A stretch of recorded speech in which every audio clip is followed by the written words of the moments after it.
Hey Lars, how do you start seeds indoors? It's super easy. I'm gonna show you how. Everybody's just super excited to get started, just like me, I think. But one of the first things you need is like a tray, and instead of going out spending a lot of money on trays from a store, I just wash like meat trays. I think everybody has meat trays.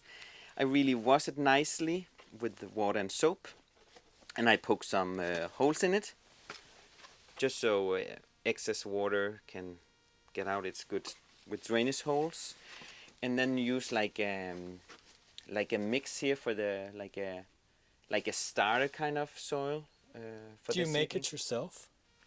No, you got me there. I'm really lazy when it comes to like mixing soil. I don't have time for that. This is my big hobby. I'm a kindergarten teacher during the day, and this is I'm in the garden whenever I can, or whenever the family allows it. So I buy this, and it's really good for startup for the seeds. It has sands, peat moss, different nutrition things for the seeds to start. Normal potting soil you use is too heavy for the new seeds. They don't need a lot to begin with. So I'm just gonna put this in first. Grab a few handfuls. Of course, not over the edge. Whoops, sorry. I will put it in here. Just a few handfuls, depending on the tray you have. There we go. Take my glove off here, just to show it almost to the edge there.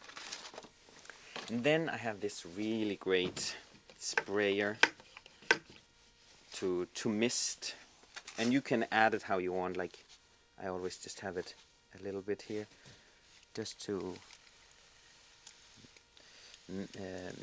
mist it here, the soil. Don't soak it too much. And then whatever seeds you have, either from the store or from your own garden. We have a really big perennial garden. I love using that. So it's actually, this is larkspur that I collected last year, and I put it in coffee filters so they don't rot or anything. So when they're dry, I just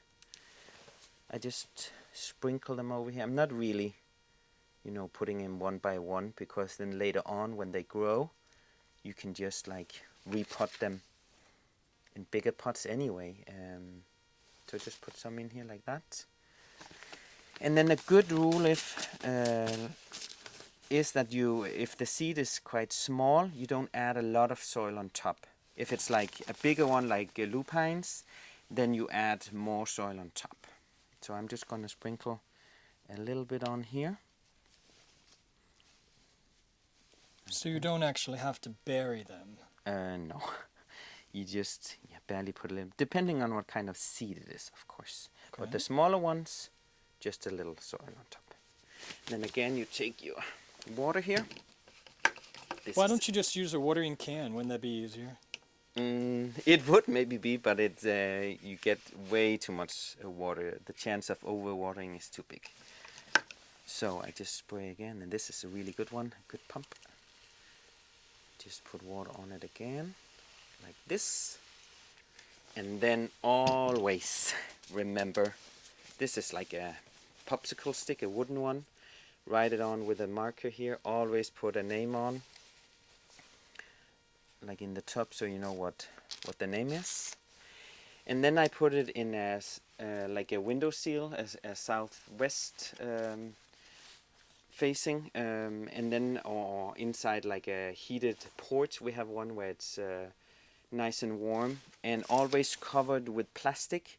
And then after a few days, if you see the germination, they started growing, check them once in a while. Take the plastic off, keep it moist with the sprayer, and then turn the tray when they get bigger, the seedlings.